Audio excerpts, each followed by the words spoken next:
So I am going to introduce our next speaker tonight, or this afternoon, and it's someone that I have known for a few years who has dedicated himself to a number of areas. An area that I hold dear and I'm very passionate about and committed to is one concerning extraterrestrial life and contact, which is something that initially was what introduced me to Sterling Allen. But what has happened over the last several years that I've noticed is that he has developed a real passion, a real drive for new energy. Now, I don't know if that came out of his interest or some say obsession with extraterrestrial life. I mean, that's what happens to many of us. We kind of get obsessed with it and can't do other things and do crazy things like leave cushy professorships at different universities to do this work where, you know, people think you're some sort of kook because you believe that there's intelligent life out there. So anyway, I mean, it becomes an obsession for some of us. And at some point in that journey, you begin to contemplate, well, if they're coming from a long way out there, other parts of the galaxy or universe, well, how are they getting here? I mean, it must be big tank loads of oil, right? No, it doesn't quite work that way. So you become open to the possibility that they've developed new energy systems. So I don't know if this is something that opens Sterling up to this phenomenon, but I do know that over the last several years, he has become very passionate, very committed to the new energy field and has developed a number of websites, a number of initiatives concerning new energy, promoting the feasibility of them, helping new energy inventors and researchers and investigators come together. He's formed the New Energy Congress, new energy news services, a Wikipedia on new energy. He's really kind of done so much to help bring the new energy field to the attention of many people who are open to the idea that there is something out there that is far beyond coal, oil and gas, far beyond solar, wind, thermal, something far beyond all of these things. And they go by a number of names, but I'm not going to talk about that because I think that's really something that Sterling Allen is most equipped to be able to talk about. He is going to really do us a great service because he's going to do the hard work of ranking the 10 most interesting, feasible, exotic new energy systems, which is great for many of us who are still trying to kind of wrap our minds about what's out there, what's real, what's feasible, and what might be worth putting our resources into. So with that, it's my great pleasure to welcome Sterling Allen. Thank you. Appreciate it. Yeah, everyone, aloha. I'm a Hawaii virgin.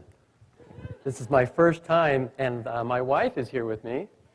It's the first time that she's been able to come to one of these presentations, so this is twice first time for me. I really appreciate being able to be here at a very interesting audience.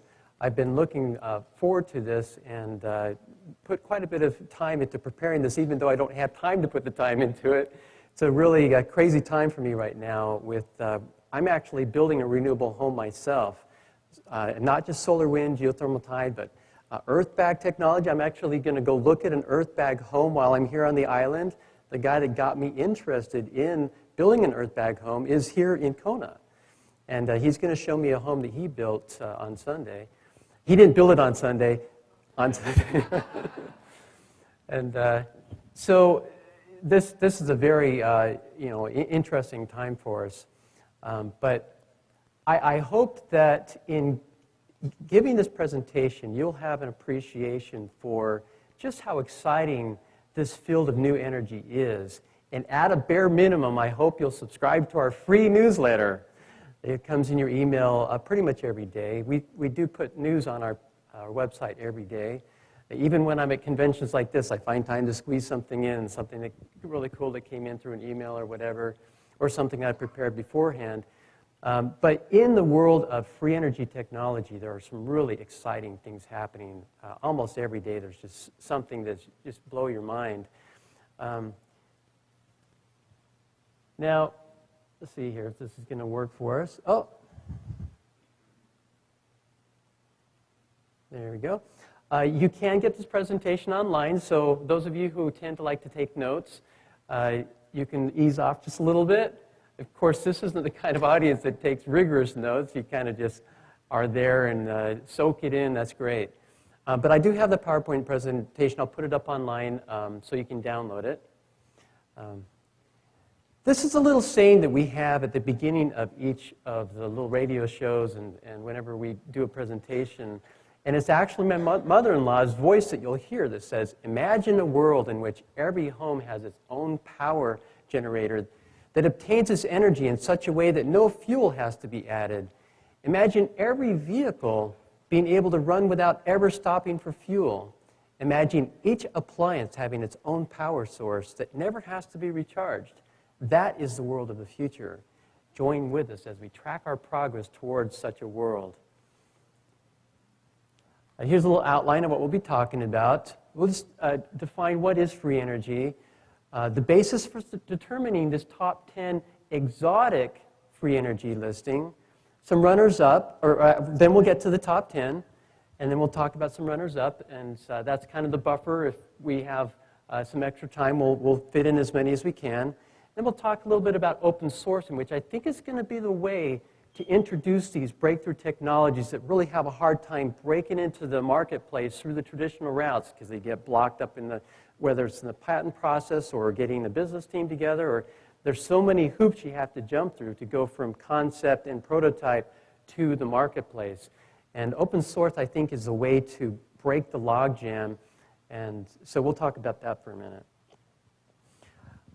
When we live in very difficult times, economically and otherwise, and if we get too upset, we can always compare ourselves to the guys that live in these galaxies, where you've got an incoming planet, incoming star, two galaxies crashing together. Things could be worse than what we have here on planet Earth. So, in talking about an ideal energy supply, what is, if you can conceive just what would be the perfect device, it needs to be affordable, really affordable would be nice, renewable, non-depleting, you're not depleting the Earth's resources, it's something that's constantly rejuvenated, environmentally friendly, you're not destroying anything, leaving a zero footprint, continuous output. You know, solar's nice, but you know, when the sun goes down, there goes the solar, you have to have a battery backup. And sometimes you have extended days of no sun. And in Hawaii, actually, we get more full sun days in Utah than you do here in Hawaii. It's a lot cooler up there. But in fact, I did a little joke in my email to my family, because we're getting really cold temperatures in the mainland right now. And I was just kind of rubbing it in a little bit. We're going to Hawaii. And I went to weather.com, and the weather forecast for 10 days in Kona was 80, 81, 81, 81, 82, 81, 81, 81, 81. It was like, how boring can you get? I'm saying that facetiously, of course. It's really nice. But, you know, compared to the weather we're getting up there, where it's all over the charts. But continuous output, some of these devices that we'll be showing you do have that attribute. In fact, most of them do. They don't come and go with, you know, the wind comes and goes, but these are constant output. They just go and go and go and go. Load following. So, you know, if you've got a generator that's constantly putting out 5 kilowatts, at night you don't need that. But in the day when you're running a washer and dryer and, you know, you've got all these things going, your peak load, you want to have that full load. The ideal device would actually ramp up and ramp down exactly as you need that power. So that's what load following means. Robust, you're not going to have to go out and fix the bearings, and you know, something goes wrong with it. So something that's going to be really going to last, that would be nice too. Scalable, you can make it tiny, you can make it huge. That's a nice attribute as well. Portable, put it in your wireless, you can put it in your car. That's a nice attribute. In fact, a lot of these free energy devices of the exotic sort are portable. And by the way, my little key, you'll see this slide quite a few times as we go through the top 10. After each of the items, we'll show this slide and we'll put in bold the attribute which that particular device has as a strength. And in italics, that means it's kind of a weak point. We'll get down there in a second on this one. Materials are sustainable. Sometimes the things that go into the component, for example, a solar panel, even though that's free energy, you're harnessing the sun's energy, sometimes the footprint required to make the silicon and to, the whole process is actually quite non-sustainable to a certain extent. You have to weigh that in. Practical, you can make you can hook a wire up to a tree and get a couple of watts of electricity. You might be able to charge your a pocket calculator with that, but you can't carry it around with you. So that's not a practical energy device. You can get energy from rocks, potatoes. You can make little batteries out of potatoes, but it's not practical because for the free energy device needs to be something that's going to be useful. And then the reason I put this strong team in italics at the bottom as a weak point for free energy devices, and this is actually the appeal that I want to make to this particular audience. Very often, in fact, I think my next slide, no, not yet. Very often in the free energy world, people tend to get really exotic. You think outside the box. You tend to be somewhat of a loner. As a kid, you really didn't fit in, so you don't develop the social skills, and you tend to not really fit in. And so these inventors not only think outside the box, but they act outside the box, and it's hard to get a business relationship with these guys. If you don't look at them exactly the right way, they get the wrong impression, and then they're getting upset with you, and then they want to go talk to the next person. And it can really be really difficult. They become their own worst enemies. In fact, we could have a presentation sometime might be the top 10 most own worst enemy inventors who have shot themselves in their own foot. And that actually would be the case with many of the technologies you hear about. That's why they don't make it to market, not because the men in black show up and threaten them with a bazooka, but because they can't get along with the people that want to help them. I find that is the primary obstacle to bringing new technologies forward. And that's why an audience like this that is already outside the box in other areas, and maybe some of you have some extra money to throw around, you have the understanding, you know how to relate to these people because you're outside the box too. Most people with lots of money are not really outside the box, and so they don't understand the language and the mentality and the thinking of these guys who just want to help the planet. They don't want to, or some of them want to, well, anyway. The idea is that strong team is a weak point on exotic technologies, and that is one of the reasons why we haven't, after hundreds of years of some of these things being around, the Tesla technologies, that's why we don't see them in the marketplace yet. It's not because they're not viable, but because of that last point. And I think we're at a time when we're going to overcome that obstacle. We're going to start seeing these technologies finally make it. And the technologies we'll be featuring today are some which, many of them we could see this year. Some of them are already out there, are available. You can actually buy the plans online and put one in your car, for example. And so these are things which are really, they're real, they're here, they're now, they're going to be coming in the next year, 2, 3 years. When people say something's impossible, that's when I start getting interested.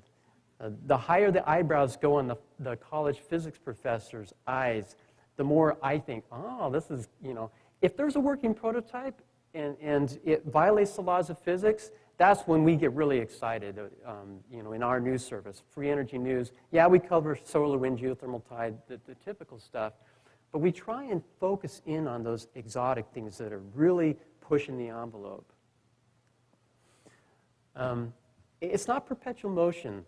You'll find inventors that think they've invented a perpetual motion machine. If it's working, the energy is coming from somewhere. It's harnessing, whether it's coming from zero-point energy, whether it's the Earth's magnetic field, whether it's the flux between the Earth that's going around the sun and the Earth and the moon, our magnetic bodies. You've got massive flux there. We understand tides.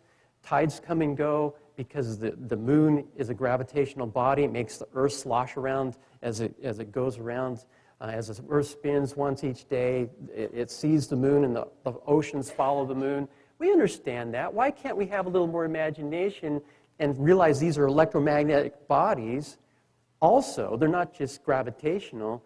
And so you're going to be creating magnetic fluxes.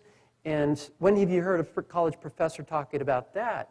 And yet, that could be a potential energy source. And so when we see energy seeming to come from nowhere, doesn't mean it's not coming from somewhere.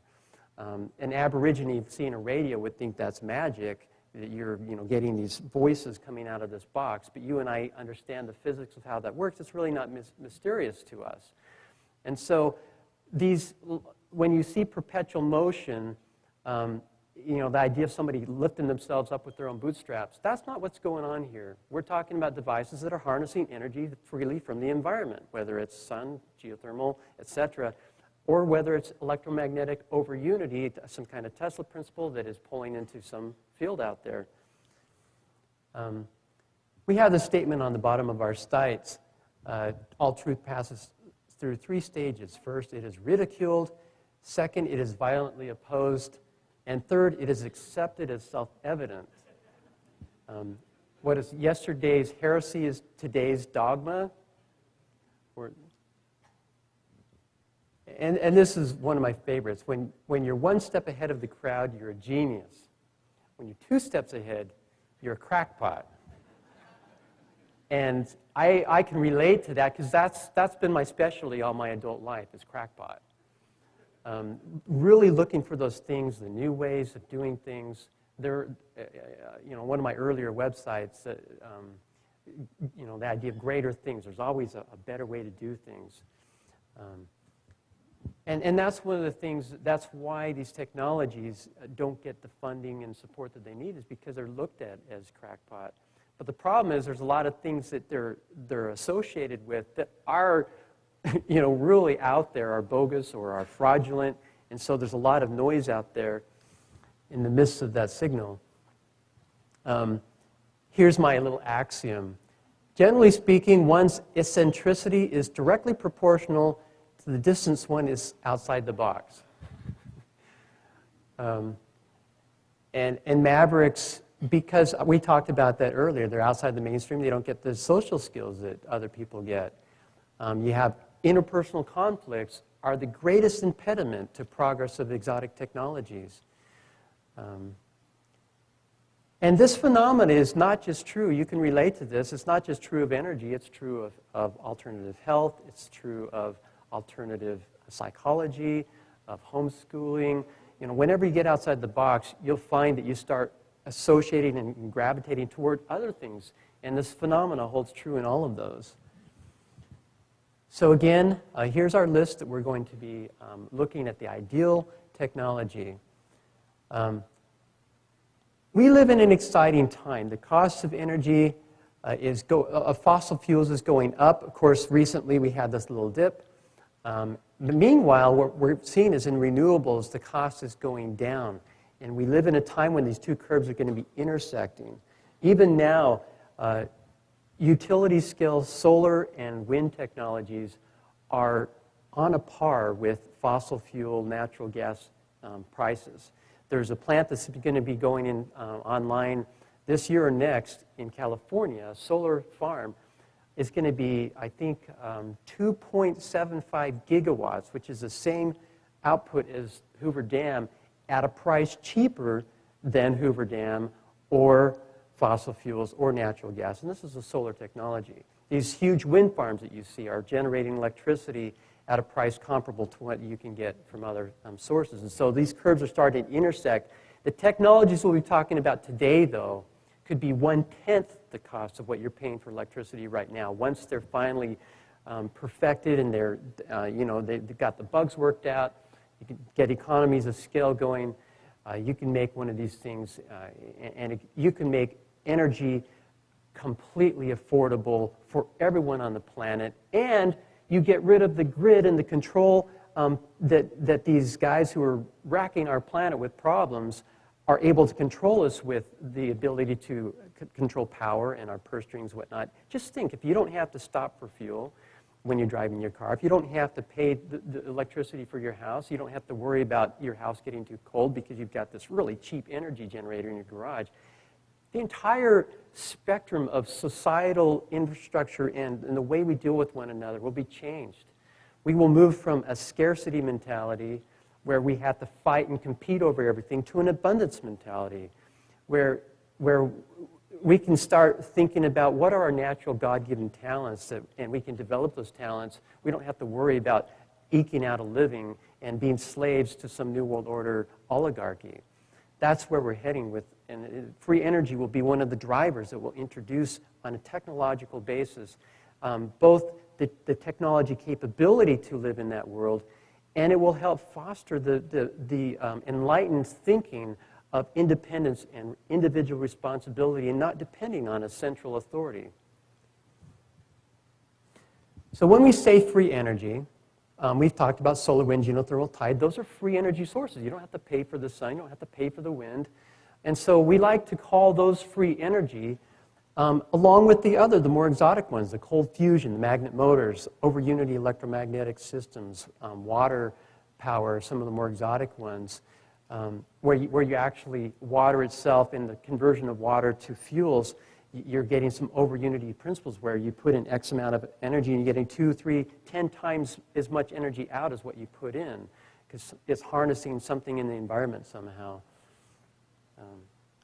Here's a longer list of energy technologies. On the left-hand side, the conventional technologies that you hear about, and on the right-hand side, some of the more exotic ones. And we'll go into some of these in detail in talking about, and I should tell you in my selection of the top 10, I use a little bit of bias in trying to get a cross-section of different kinds of exotic technologies.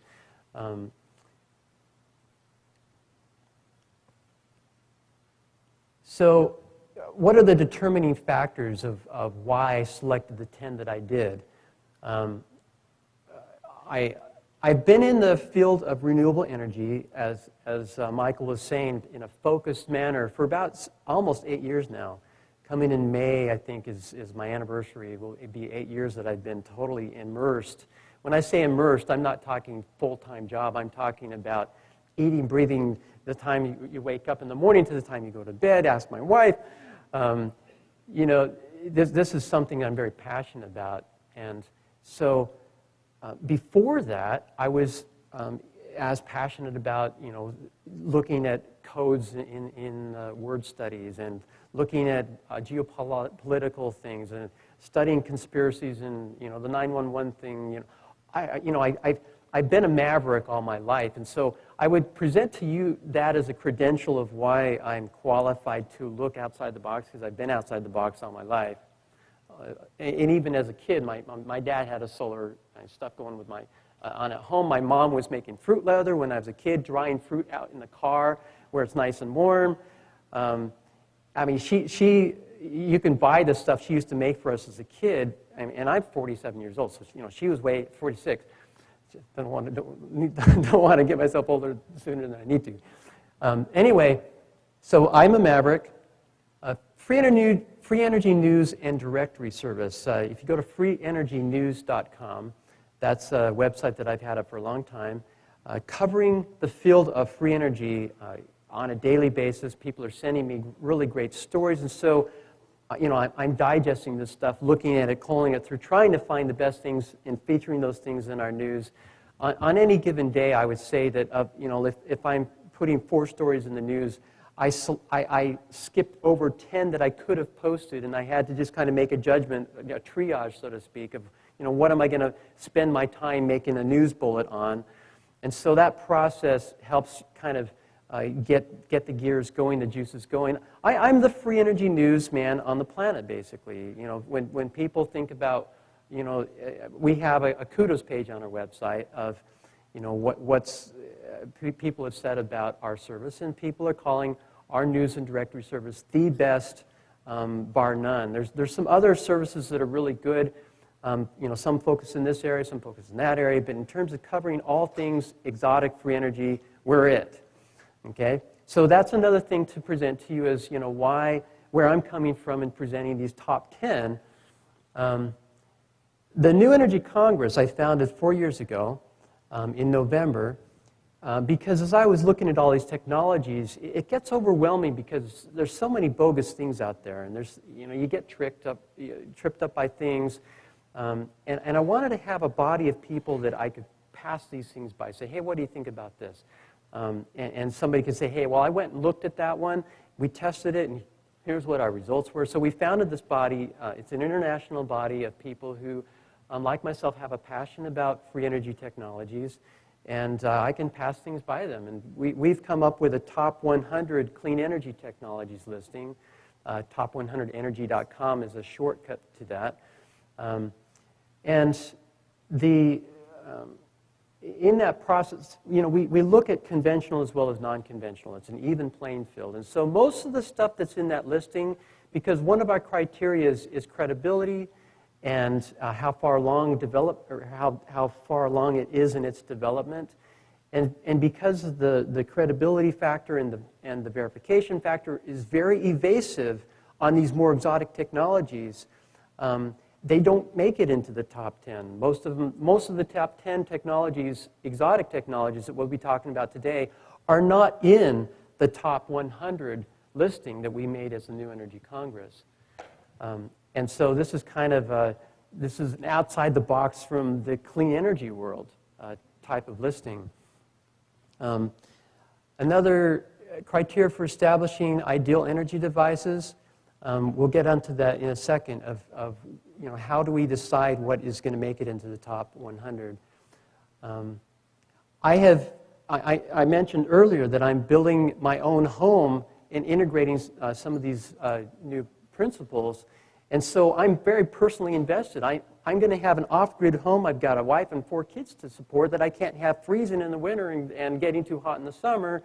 And we've got to be able to survive in this thing. If we have a societal meltdown, which is a possibility for the United States in the foreseeable future, that we could have real meltdown. We want to survive. We want to make it through. And so I'm very personally invested in having a system that's going to work in our home, and we're building it right now. So I think that's another credential I would present to you as why you might want to pay attention to this list of top 10. And then I should mention, just in terms of on a negative aspect, I am personally invested or directly involved in many of these top 10 technologies we'll be talking about. So there's some personal bias involved. I like the guys. I've received donations from some of them. In fact, my wife is here because one of these guys that we'll be listing as a sponsor paid for her trip as a sponsor, Green Power Inc. It's a waste-to-diesel technology. It'll take municipal waste on the input side, and on the output side, you get high-grade diesel, better fuel than what you can get from fossil fuels that burns cleaner. Pretty good technology, and that was the sponsor for my wife getting here today. Here's just a little blurb on our intentional community that we're doing. We're building our own home. That's the kind of artist conception I drew that. We had a guy from a French television station come and do an airing at our house the other day, and I whipped that out. It's kind of a half kidney bean shape. It's going to have a kind of a concrete roof, earth bag walls on the front and back, solarium along the front on the south exposure.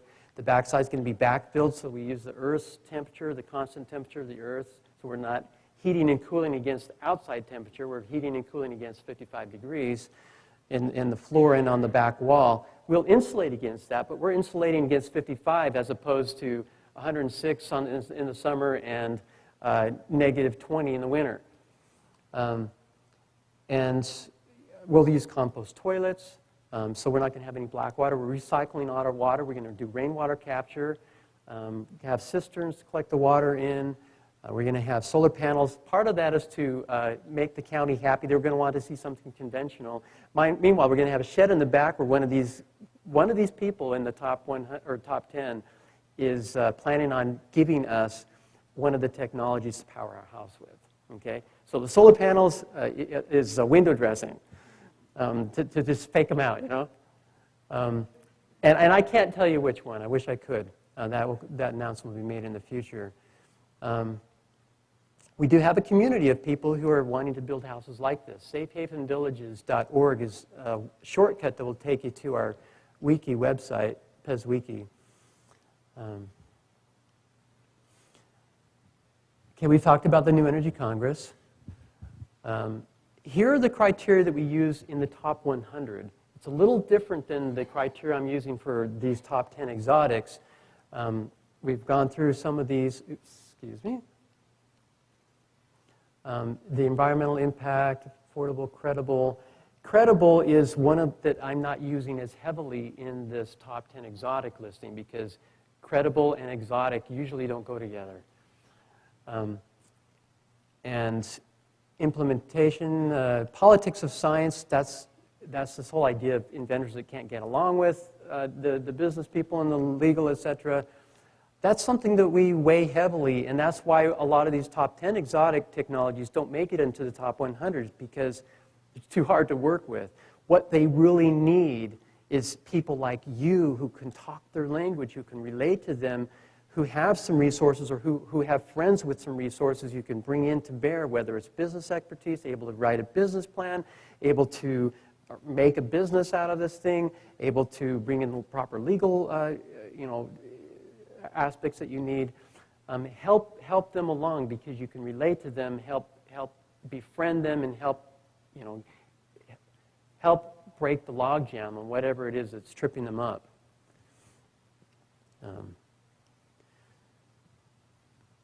Okay, just really quick, here's the top 10 of the top 100. There's not the top 10 exotics that we're going to be talking about today. In fact, none of these, I don't think any of these top 10 from our top 100 listing are making it into the top 10 exotics.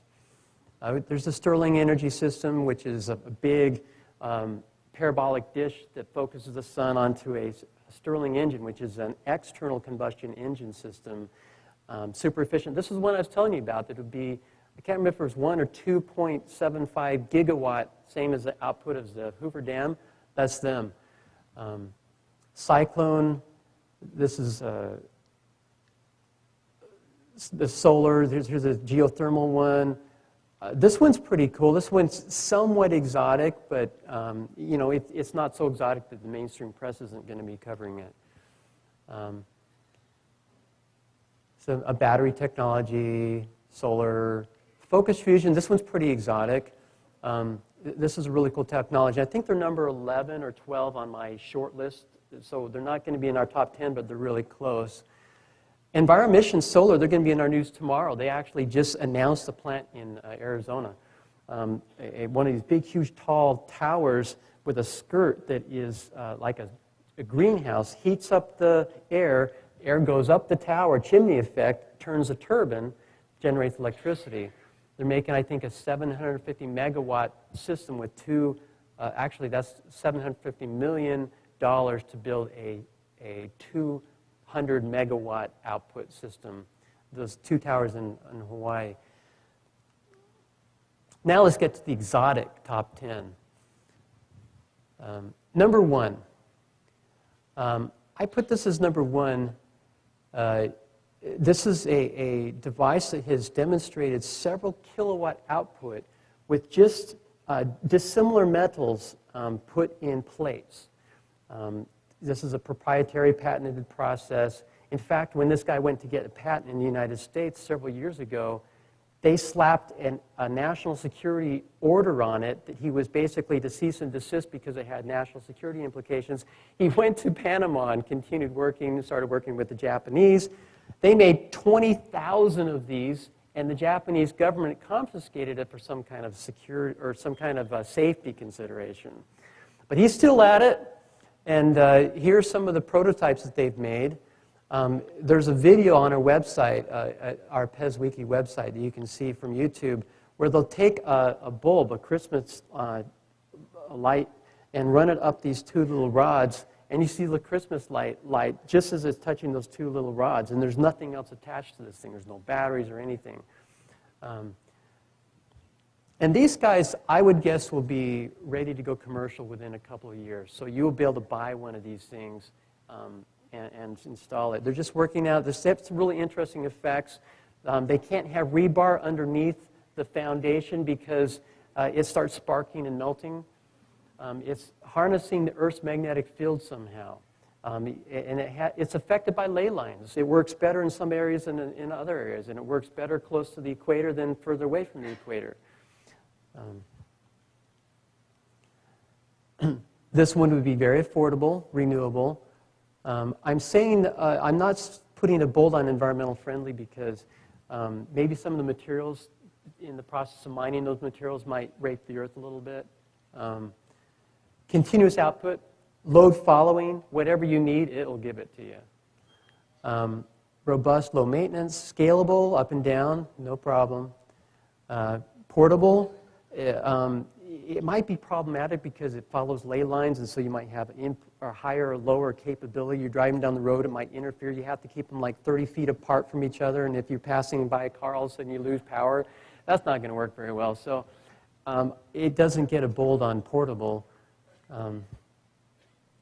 Strong team, they've got a really good team. They've actually got some really good investors.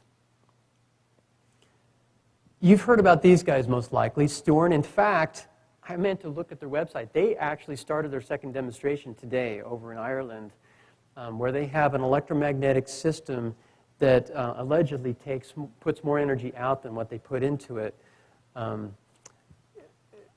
And they actually started with a magnet motor technology. They were supposed to do a demonstration back in 2007. July 4th is when they launched that demonstration. Big to-do. They did a big press release, and then the thing didn't work. It was a real embarrassment for them. So they came up with a second similar whiz-bang thing last December 15th. They had another big demonstration over in Dublin, Ireland. They had this a battery-powered electromagnetic version that was supposed to, the same battery that's making things spin is being recharged by that system and is supposed to basically not be diminishing in power. It wasn't a very convincing demonstration, and today they were announced their second one, and I kicked myself because I was going to be right on top of that and watch that demonstration. It was, let me see, what time is, yeah, that was about 6 hours ago that they launched that again. You want to go check that out. We'll have that in our news in the coming days. Here's a little bit on their history. In 2003, their company actually comes up with systems to work on security systems for houses and businesses. And they were coming up with a more efficient micro-generator for their system, and they started finding a really unusual effect. And in August of 2006, they put a full-page ad in The Economist, which took the world by storm. There was all kind of press coverage on their announcement, because they're a pretty credible company. You know, this isn't some small potatoes inventor who can't brush his teeth and floss, you know, and he doesn't dress right, and everyone just, you know, you look at them and you ignore them. This is a very credible company making this kind of announcement. It obviously has some money, put this full-page ad in The Economist, so, you know, people paid attention. And that got a lot of buzz going. And they were basically saying, look, we've found this effect that we don't understand, and we invite the world to submit some engineers to us, and we'll come up with an independent jury and have you test this thing. This will be an independent jury of people who will weigh the technology, replicate it, and then come up with a verdict. Unfortunately, the verdict that they came up with in 2009 announced that does not result in energy gain. Ironically, that announcement was made in July. The determination had actually been made in December of the year before, and there have been some interesting developments in the meantime, and there's about, you know, several hundred people on a forum who are very serious replicators, engineers, scientists, who really think there's something here and had found and had confirmed effects. And so even though there was this negative news, there was a positive undertone that they still have something. Don't dismiss them quite yet. And then on December 15th, they did that demonstration we talked about. And then today, they were supposed to launch their next demonstration. So follow our news, and we'll give you a report on what that is all about. They still have that magnet motor, and there's no arguing on a magnet motor. If you have a magnet motor, magnets repelling, attracting magnets, sitting on a desk spinning, you can't say there's any monkey business there. But if you've got a battery involved, and you say, well, the battery could make that thing spin, and maybe you need to have the proper input-output, got to put an oscilloscope on it, and even that can be tricked. But a magnet motor, there's no controversy there. That's my personal favorite is a magnet motor. That would be the perfect open source project to get a magnet motor that works. And there's been a lot of people that have approached me saying that they've got one or that they've seen one. I've never seen one myself yet in the 8 years that I've been covering this, but I'm still a believer that it's possible. Probably, harnessing some kind of magnetic turbulence that's set up locally by the perturbation of the magnetic field. You set up a vortex of some kind. I don't know how it works, but I can't help but think that it could work. I mean, you put a magnet on a fridge, it's not doing any work because it's not moving, but it's sure holding that paper up there really well. That's even though it's not work according to the scientific definition of work, because work has to be moving something, there's energy there. And so there's a lot of inventors who are trying to get that into a rotational force so you can have a motor, so they could turn a generator, or who could be the primary driver in your car going down the road. And they have the Sturm technology. They've got that technology. And there's an electromagnetic variation of it. So it would not necessarily be affordable at first because the costs of whatnot. I'm not sure on that one of what kind of costs, because I don't know the output. They're still early in development. There's a lot of research and development and improvement before they're going to get to that point. It would be renewable, not necessarily environmentally friendly. The problem is China's got a monopoly on the neodymium market right now, and they're actually starting to pull their muscle a little bit and saying, well, we need the neodymium over here in our market. We're putting up wind turbines and whatnot. And they've got like 97% share of the world market on that, and they've cut back their export by 40% in the last year and a half. So that could be a logjam point. So that's one of the considerations in any kind of renewable energy is your supply chain. Is it going to work well for you? It would be continuous output. It would be scalable, but not as easy as some other technologies, and they've got a really strong team. Voice hex controller. Bob Boyce is the next technology. Number 4 is actually also by Bob Boyce, a very interesting inventor over in he's over in Oklahoma, I think. This one here, there's a guy down in South Africa. That's my daughter right there. It's just she's modeling what happened here. There's a replicator, a friend of Bob Boyce, who took his circuit, and he was running his circuit off his daughter's battery from one of these little portable Jeeps or one of these little cars, and the circuit was recharging the battery. And so his daughter would play with the car at night. He would plug in his little circuit from Bob Boyce, and in the morning it would be all charged up. And he did that 35 times. That's free energy, folks. That's pretty cool stuff. And we announced that about a month ago, and we formed a discussion group to help get this technology moving forward. It's being held back right now because Bob Boyce wants to file a provisional on it before he gives the green light for the guy who did this replication to tell everyone how he did it. But I've been screening the members in this forum as they've applied to be on it. There's about 120 people there right now. Really, really sharp guys. And so when they get the green light on that, watch out. That's going to be cool. And that wouldn't be too hard. I mean, I could imagine that being available within 6 months, that you could start, getting the schematics and building one for yourself if you have the ability, or having a friend do it for you and, start powering your kids, recharging your kids' batteries or your laptop batteries or then your car batteries. And that's a cool technology. And it's using a toroid. Nassim Haramein has some really interesting concepts on toroids and why they work and how they work. There's some really interesting science on those toroid systems. This next one, notice how many things I have bolded here. Affordable, the whole list except the last two. Practical and strong team. They have a pretty good team. I wouldn't consider it to be, that's not necessarily their strong point, but they have a pretty good team of people. And I'm not sure why I didn't bold practical on that one. The second technology is related to this last one.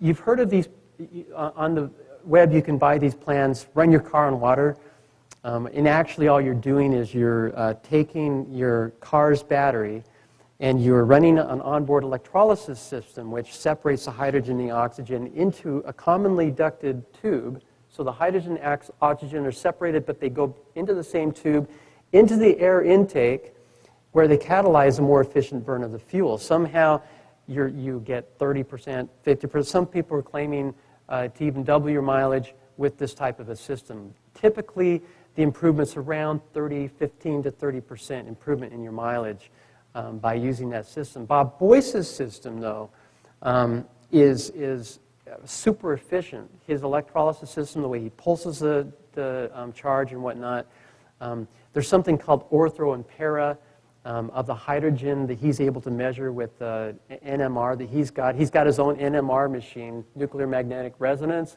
which usually they're very expensive, and usually you see them in a university laboratory. But he's got one, and he's able to see how efficient his system is by the ratios of those two gases. And when he produces his gas, it's like 95%. I think it's ortho. As opposed to the typical device is about 65%, and the equilibrium state is 75%. So the average electrolyzer produces it at 65%. It goes up to 75 where it equilibrates. His starts at 95 and then it drops down to 75. And so when it's first made, it's really got a lot of juice.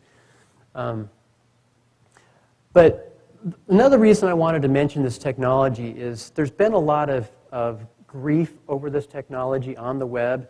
It gets a lot of people poo-pooing it, saying bad things about it. There's articles in Scientific American or whatever who basically say this is just junk science.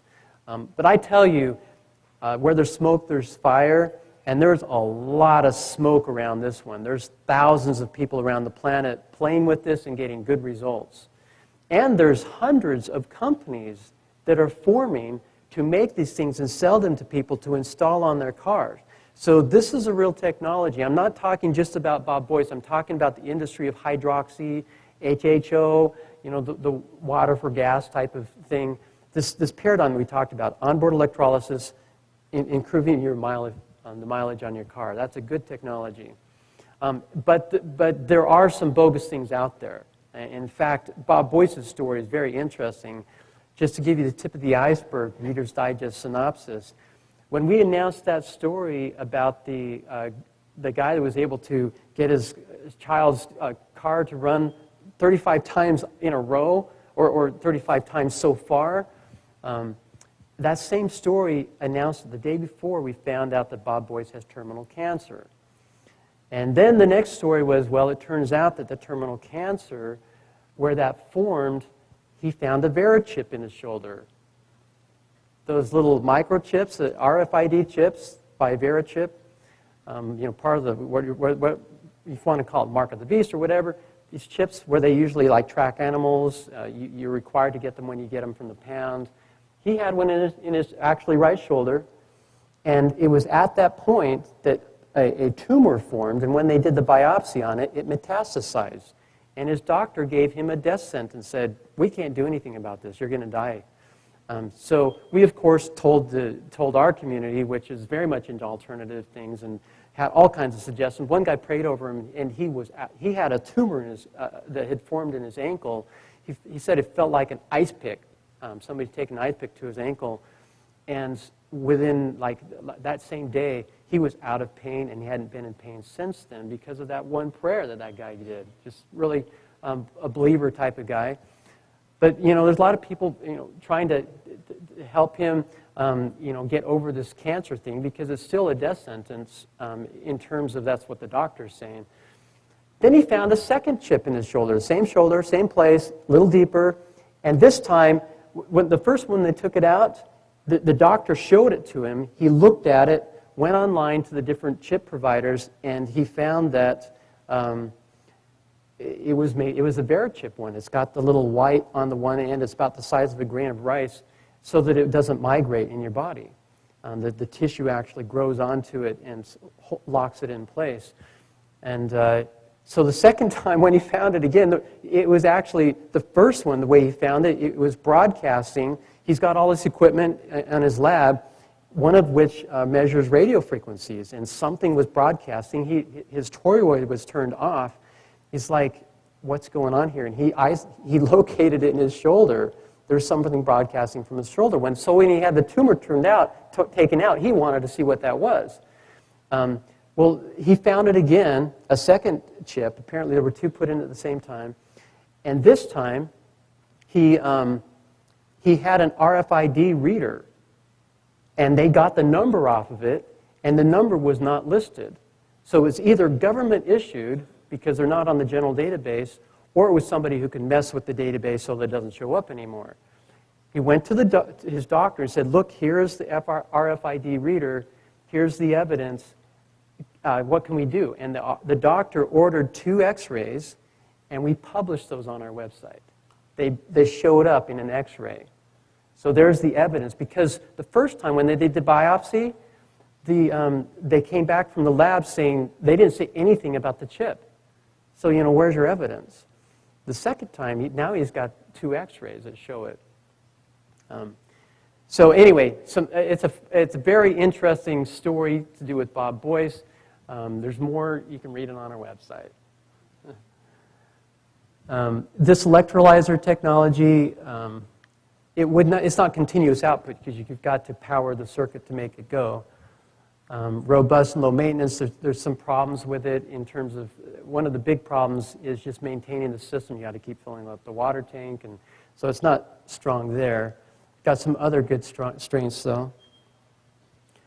The GEAT plasma reactor by Paul Pantone.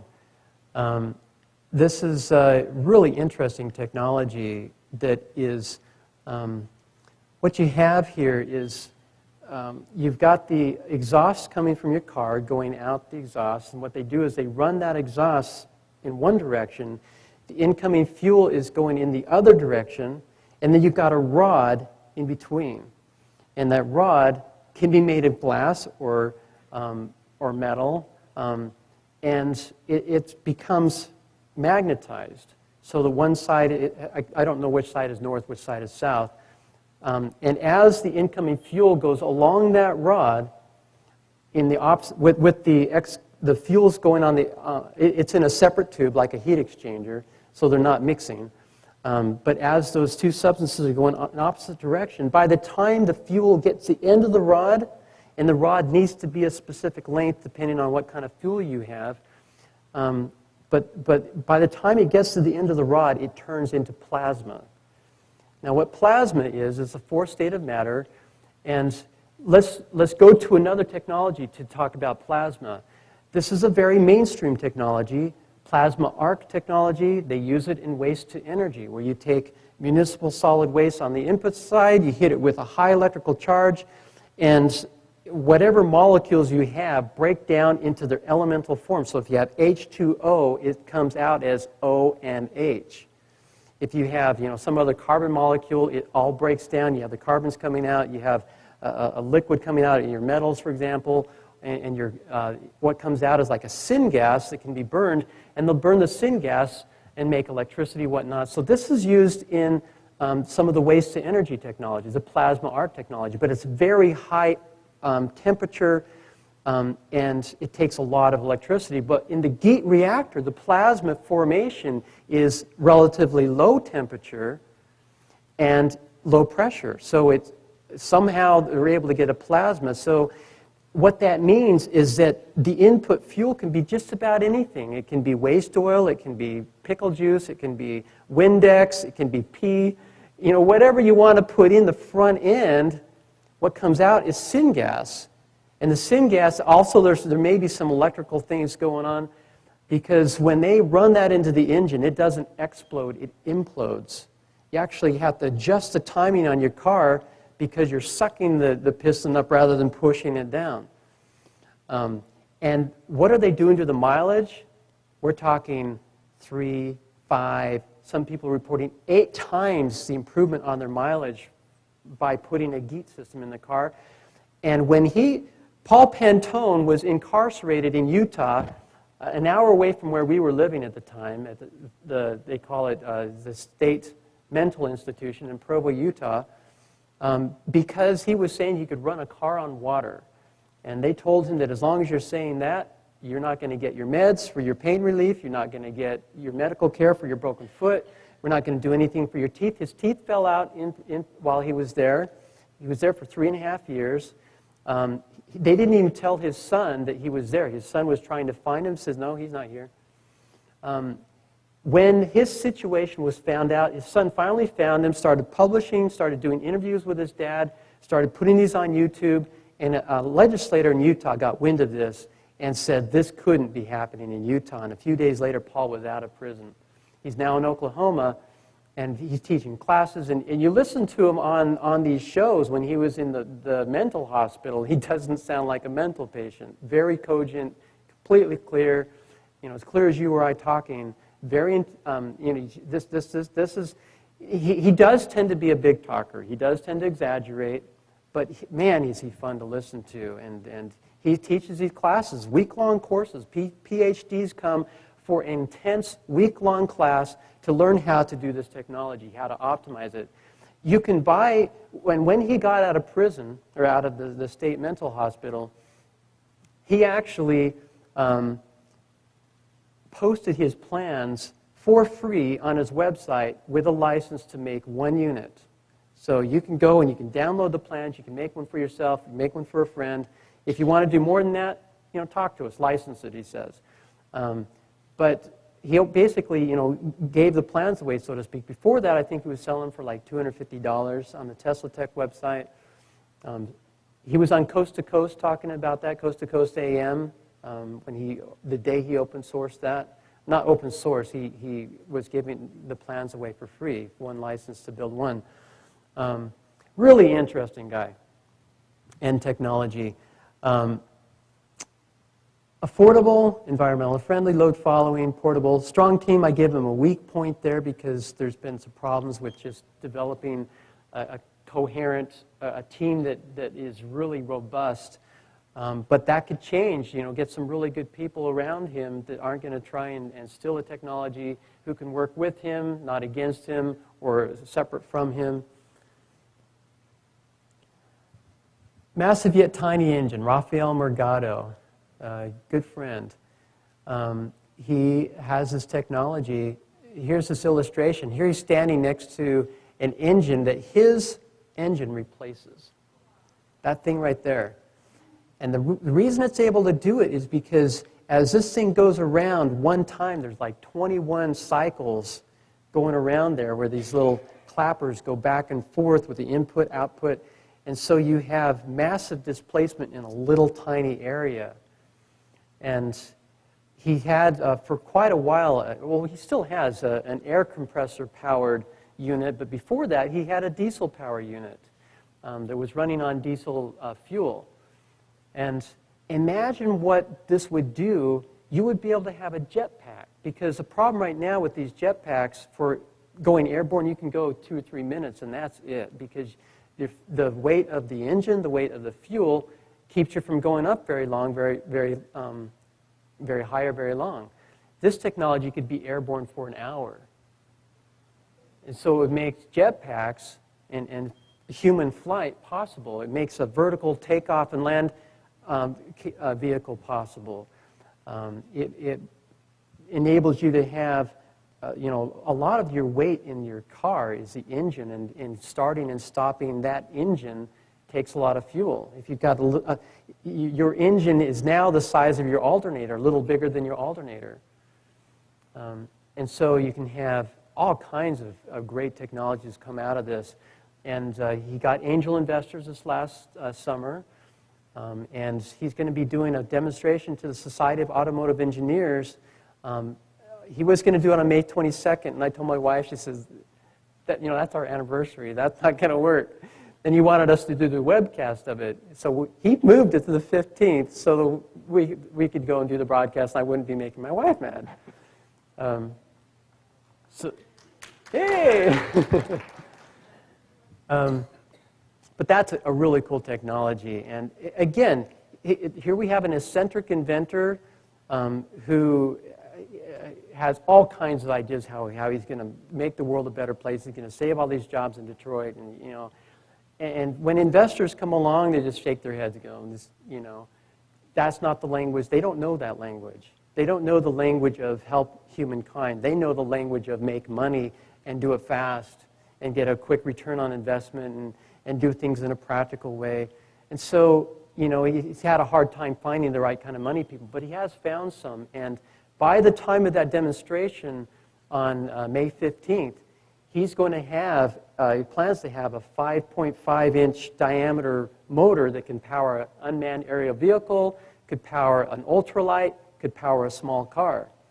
And he hopes to have a demonstration of several of those in those to show at possibly a demonstration simultaneous or close to that Society of Automotive Engineers presentation. And the reason I have this one on the exotics list, even though you might think it belongs more in the mainstream, because the mainstream has not given him the time of day. I mean, they paid him a little bit of attention, but because, he's running it on air and, it's just too much of an exotic personality. If he's my friend, he's exotic, and I should tell you that you think this is cool, he's got stuff that is like 10 times cooler than this. That he's told me about, that he's done with this technology. He's actually run stuff on this kind of, some of the things he's told me is amazing. So this is the guy to watch and help if you have the ability. Magnacoaster, another eccentric inventor. He was on, what was it? There was some kind of a Canadian show. It's kind of a reality series. And he goes in there wearing a T-shirt that says something like, make physicists mad or something like that. Here it was supposed to be a professional presentation, and it was just really funny, this whole eccentric thing. But one of the guys there took him serious and has given some funding, and he's got this technology, an Overunity system, where you're getting, oops, wrong button. Somehow he's able to get more energy out than what he puts in. And he was hoping to have these things in production last February. There's been just one little thing, well, I got to do this, got to fix that. The capacitor is too big, we got to get a smaller capacitor. And just one thing after another. That's the case whenever you're rolling something out. But this guy is taking orders and plans to fulfill those orders, and it looks like it's a legitimate technology. Again, on all of these, these are high-risk things because, even if the technology might be real, the inventor might be hard to work with. And that makes it high risk.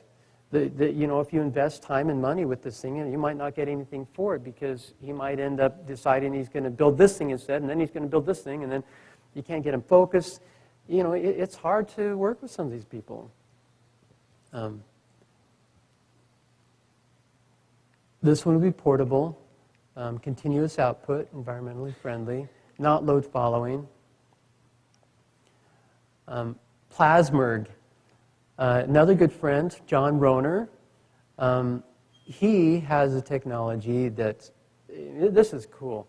A noble gas is, the periodic chart. You've got the gases over here that don't react with anything because they're happy with, they have all the electrons that they want. They don't need any more, don't need any less. They're inert, they don't react. And they take these inert gases and they go into a plasma state and out of a plasma state, into a plasma state, out of a plasma state, in an internal combustion engine without any fuel coming in. Except somehow the amount of fuel involved, they're able to get like 1 or 2 atoms that react each cycle. So it's basically a nuclear reaction using these inert gases. And that causes the piston to go up and down. Invented by Joseph Papp about 20 years ago, who's deceased. And there's about 4 or 5 teams that are neck and neck in taking this technology forward, and they're fighting with each other, and it's really ugly. Brothers against brothers, Bob Rohner versus John Rohner. They hate each other's guts, and they want to destroy the other team, and it's really sad, but the technology is awesome. And we're talking $13 of fuel would run your car for a year. So basically, you're buying the engine, which is 1/3 the cost of a typical engine. Okay? So your engine is cheaper than a typical engine. It doesn't require any fuel, essentially. That's the PAP engine. And so bet on a horse and get involved in the race. I'm betting on this one. John Rohner, they seem to be really good. But they're, may the best man win, and maybe they stop fighting. That would be what I would like to see. Again, affordable, not load following, would be continuous output. This thing would just run and run and run. You could run a generator with it. Searle effect. Most of you in here have probably heard of this one before, John Searle. This is a guy who is an energizer man. When you talk about his technologies, like two people, two different lifetimes. This guy had his heyday about 20, 30 years ago. He was flying craft around the planet from what we can understand. He had anti-gravity craft. In fact, the UFOs that you see flying around are probably hijacked from him. It's probably pirated technology by the U.S. government and other governments that they got from John Searle. They put him in prison because he was making more electricity than he should have in his home. So they got him on that. He was powering his own home, and they said, "You're stealing it." "No, I'm not. I'm making it." "No, you're stealing it." So they put him in jail, and they planned on just, he was just going to disappear. But he came out of jail, and he's getting a team back together, and he's just about replicated this stuff. This has been over the last decade or so. And so subscribe to this website where you can get access to the back end, see their latest work. I mean, they've got some great replicators, some great engineers involved in this technology. Not only does it generate electricity, but it has counter-gravity effects. And so you could fly to the moon in an afternoon as opposed to several days, and you can do it for the price of a ticket to Tokyo. That's the kind of technology we're talking about here. So the reason I don't have him as number one is just because, he's 85 years old. And he still seems to be really clear and clever and with it. But, what happens at that age, and the technology is not fully replicated yet, so there's a high risk factor there. Will we be able to get it replicated before he leaves us? There's some really sharp people working on it, so this would be a good horse to help out in this race. Load following, if I understand right, it gives you what you need when you need it. And you could put it when you're in your house. You could basically have a mobile home. Go wherever you want. That would be cool. Jet thermal products, cold fusion technology. This is a professor at MIT, Michael Schwartz. Did an interview with him about 2 years ago. He did a demonstration at MIT. They had a conference. Getting two stories mixed up. He did it was at a conference. And for, I think, 3 days continuous, he was showing more energy out than what he was putting in a cold fusion reactor. Cold fusion is a real technology. It got a bum rap at the very beginning because it's kind of like kids playing in the gun closet. Something works, but we don't know how. You pull this trigger and something happens, but we're not sure. You pull the trigger again, well, if there's no shell in the chamber, it's not going to go off. And so they were having problems with repeatability at the very first, because even now, it's an evasive technology. They don't fully understand it. There are 2 or 3 international conferences every year on cold fusion, people that are replicating the effect, describing it. Even the U.S. national laboratories have published papers in the last year validating cold fusion as a real technology. Here's some headlines from last year. Nuclear engineering says cold fusion a possible source of power. There's compelling new scientific evidence of the existence of low-energy nuclear reactions, according to a group of scientists. Here's one in American Free Press, Newsweek, Scientific America, EE Times, IEEE Spectrum, which is one of the most respected engineering magazines. All we're talking about, cold fusion is a real phenomenon and has been proven to be something worth looking at. And yet, to talk to the man on the street or the average newspaper, it still raises the eyebrow. Cold fusion is bunk science. It's not. It's not junk science. It is real. And this group, Eric Schwartz group, is probably going to be the first one to come up with a commercial device that you can buy, put in your home, power your car, or whatever. And they're probably 3 to 5 years away from having something. That's just a guess. I'm not really close to that one. Not load following, but continuous output. I don't know if it's going to be a while before that one's affordable because it's not a really strong output. They're just barely getting over Unity right now. But in 10 years, it's like the computer industry. Might be expensive now, but just wait a few years. The price will come down, the things will get smaller. That's what's going to happen in renewable energy as well. That's our destiny. It's already happening with solar, wind, and geothermal. The prices are coming down, becoming more practical as new technologies come forward. When this exotic stuff comes forth, man, all bets are off. That's when the oil interests, that's when they lose their seat in the synagogue, so to speak. That's when they come out of power, and that's when the earth transformation comes forward. You can see why these technologies are going to be an important part of the transformation that we're going through with this whole 2012 thing, or whatever you want to call it, as we go into the age of Aquarius, whatever you want to call it. We are in transformation, and free energy technology is going to play an important role. So that's number 10. Here's our sponsor. I have him as number 13 on this list, and I include him in the exotics because he's had a hard time getting the interest and attention and recognition from the mainstream press. All they've done is rake him through the coals. There are some controversies involved with the CEO of the company.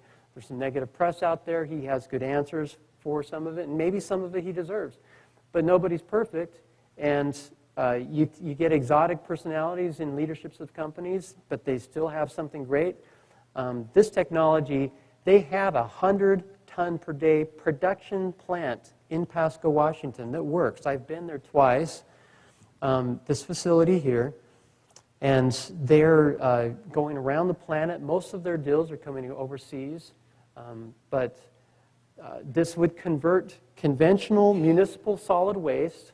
You separate out the glass, get rid of the stone because that's just not going to do anything. Get rid of the metals. You can use magnets to pull those out. So 2/3 of your feedstock coming from the municipal solid waste, you break it into smaller pieces, run it into an auger.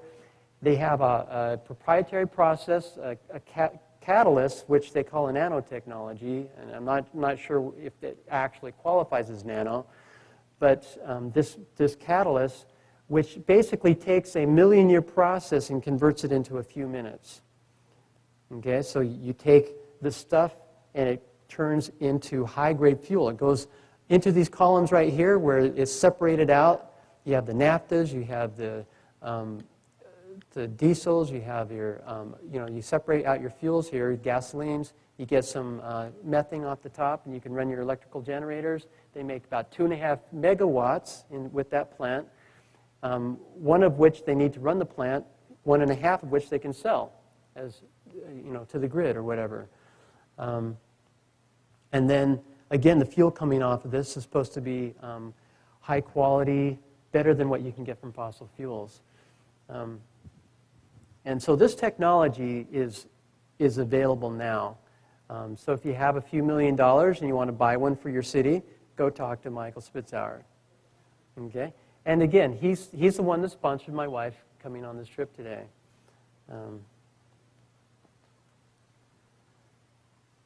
I'm not italicizing affordable because you will actually make money with this plant. but it's not going to be as good as some of these other renewables that we've talked about, some of these free energy technologies. And the reason I included it in a free energy category is because waste is a free energy source. As long as there are humans, there's going to be waste. And we've got some piles of trash out in the ocean. It's going to take a while to get rid of, and we can even go to some of our landfills and reclaim some of that. So it's going to be a long time before we run out of waste to power these plants. And so that's a free energy source. I like to consider that as a free energy technology. Continuous output, and italicized load following because it's, anyway, we don't need to get into all the minutiae there. Here's a quick list of some of the runners-up. Blacklight power is one of the favorites of people saying, why don't you include blacklight power? And probably just because I don't understand it well enough to talk about it. It's really cool technology involving a new state of hydrogen, and they've been published. The mainstream press publishes, and maybe that's why I'm not as interested in them, because they get some attention there. I like to really focus and emphasize technologies that don't get the due attention that they deserve. Here's one that I just barely found out about. I'm going to look into this pyramidal power. Thorium-based is really interesting technology. Beta voltaics, where you can use, in fact, those exit signs you see in here, that's a beta voltaic technology. The batteries in those are actually from a decaying isotope. And you're able to, if they get that battery more practical, you could actually power a cell phone with it, so you'd never have to recharge a cell phone. And that kind of technology is 2 to 5 years away, called beta voltaics. Ken Round is a member of our New Energy Congress. He's got a heat engine. I would have probably included that one, except I don't understand it well enough to talk about it. Same with Nelson Scientific. They don't like getting attention. Focus fusion, we talked about that one earlier. Timothy Thrapp of World Changing Technologies has some really good stuff. Let's go into a few of these. We've got a few minutes. Here is, okay, this one I just decided to throw in. It's not on our website yet, and you have not heard about this one yet. This one will be announced probably in February. This is I can't give the name of the company, can't give you specifics. I'm under NDA with some of the things on this. But these guys can take municipal solid waste and convert it into building materials that are super strong, inert. They don't have any, they get rid of all of the bacteria or whatever that might be in there. And you can make a wall, for example, 2 inches of this stuff is as strong as 7 inches of plate steel. It's cheaper and it's lighter. So, of course, the military is interested in it. And when they announce, they'll probably have President Obama come and announce that they're building 20 plants right now. The first 2 will go online probably in February. And they want to address the huge pile of trash out in the ocean that's larger than the size of Texas. As these plastics go out into the ocean, there's this big current.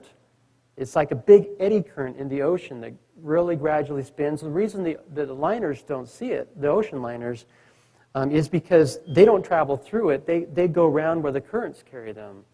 It's like, jet following the jet stream. So they go around the periphery, but in the middle of where this big pile of trash, where the ocean spins around, it collects all the junk. And you wouldn't believe the rate at which that pile increases on a daily basis. And these guys could take that and turn it into building materials and get rid of that pile in about 150 years. So this is one you want to keep an eye on. Of course, they're not going to have any hard time getting press when they go public with it. And it really doesn't qualify as an exotic technology. It uses some fairly mainstream. But I wanted to throw that out because you here in Hawaii, I'm sure, have a special interest in it because this island is a lot bigger than yours, and it's not as pretty. And I don't see anyone going there on vacations. And I'm sure you'd love to see that go away. Number 11 in our top, in the short list, Kapanazi. These guys, what I'm going to do, since we're running up to the end of the time, I want to talk about open sourcing for a second. I'm just going to flip through these really quick. This is a solid state system, 100 kilowatt third-party testing video shown on YouTube. They had problems with one of the people they were talking with, one of the business partners, and so that one is going to be in dicey waters for a while. Here's this Timothy Thrapp's technology. Again, we can get this PowerPoint from off our website. Spend some time at PezWiki.com. These guys are going to be coming forward. I have confidence in them. Magnetic Power Inc. in Sebastopol, California. Solid-state systems for powering stuff. Blacklight Power, we talked about them. RemGen is one that they don't want me talking about them right now. People are wondering why I still talk about Parendev. This one's very controversial. It's made a lot of promises, taken a lot of money, and it's slow in delivering product. I actually traveled to Johannesburg to see this one when I first got involved in this stuff, kind of what got me launched. Mike Brady's a neat guy. I wish he would have other people running his company because he's one of those people who thinks that because he's smart inventing, he can also be smart running a company. But I wish them the best. He's got a 300 kilowatt, that's about 100 times what you need to run a house, generator, supposedly electromagnetic system, that would be fairly affordable, that would be continuous output, using the magnetic motor technology he started out with.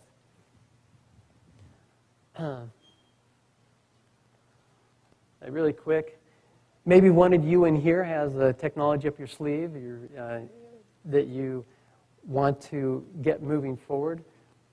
It is outside the box. Let us know about it if you feel comfortable, and we can. If you don't want it published on the web, we can get some of our network involved on the quiet, or if you want to open source it, that's what we started our company to do, is to help people put it out. We'll talk about open sourcing right now.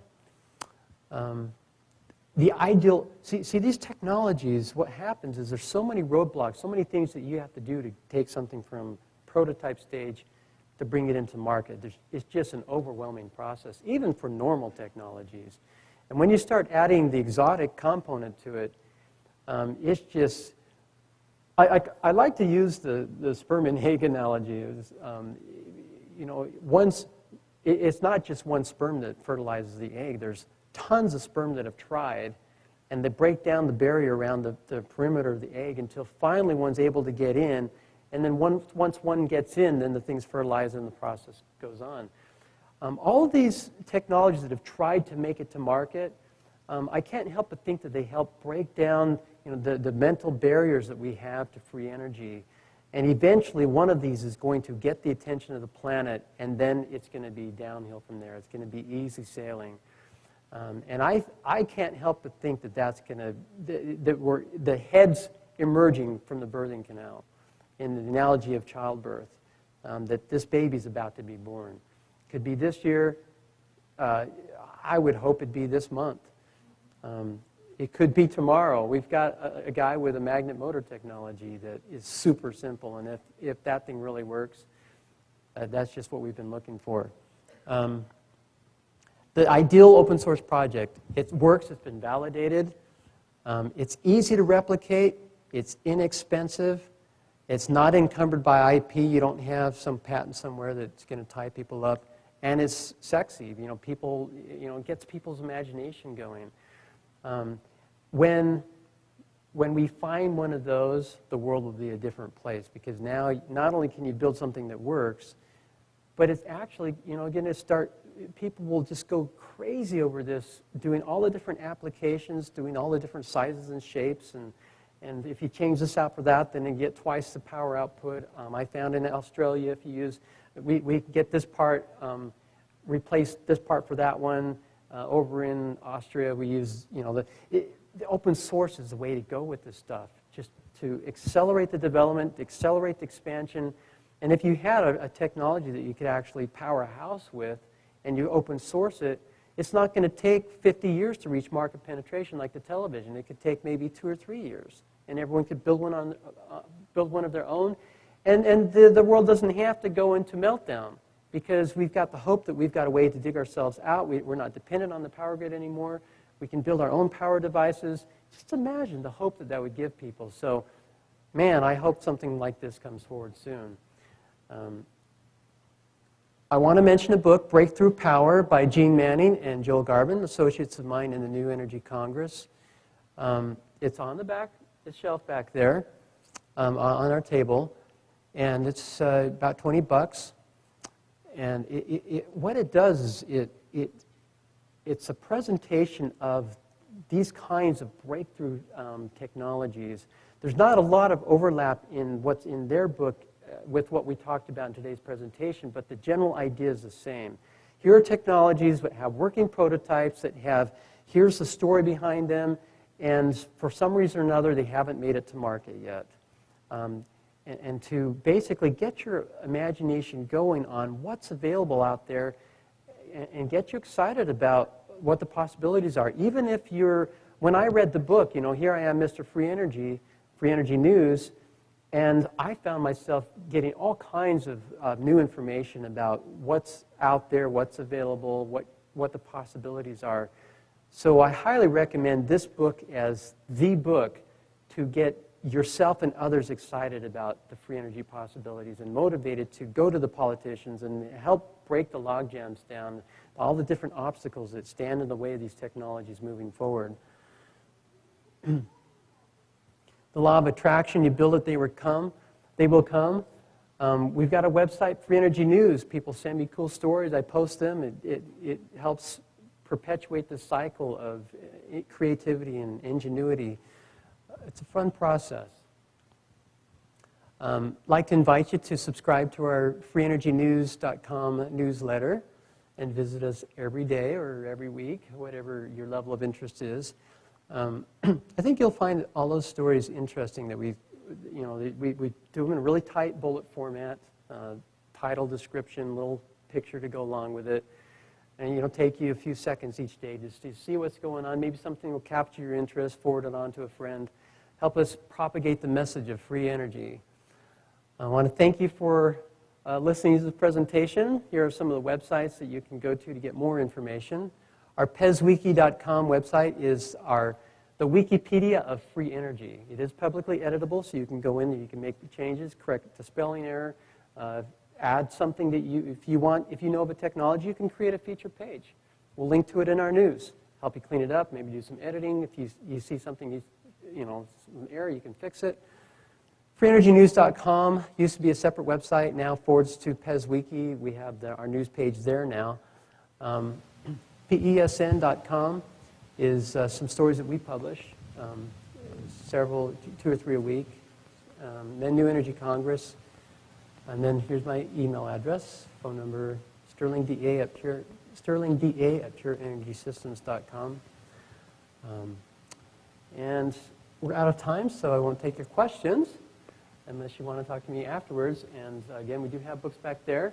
I'm not going to be sitting back there very often, but I'm going to leave the books out there. If you want a book, take it. I've got some instructions back there of how you can get the money to me, whether it's through a PayPal account or send me a check or send Gene Manning a check. I'll trust you, and I didn't get her permission to do this, but I trust you guys. This is a good audience. And so I hope that we don't have to take any books home. There's 20 over there, and there's a lot of you in here, so hopefully there'll be at least 20 of you who get one of those. And if they run out, you can always get them online. Thank you very much.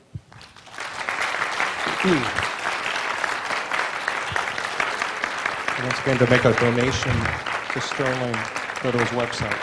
Thank you.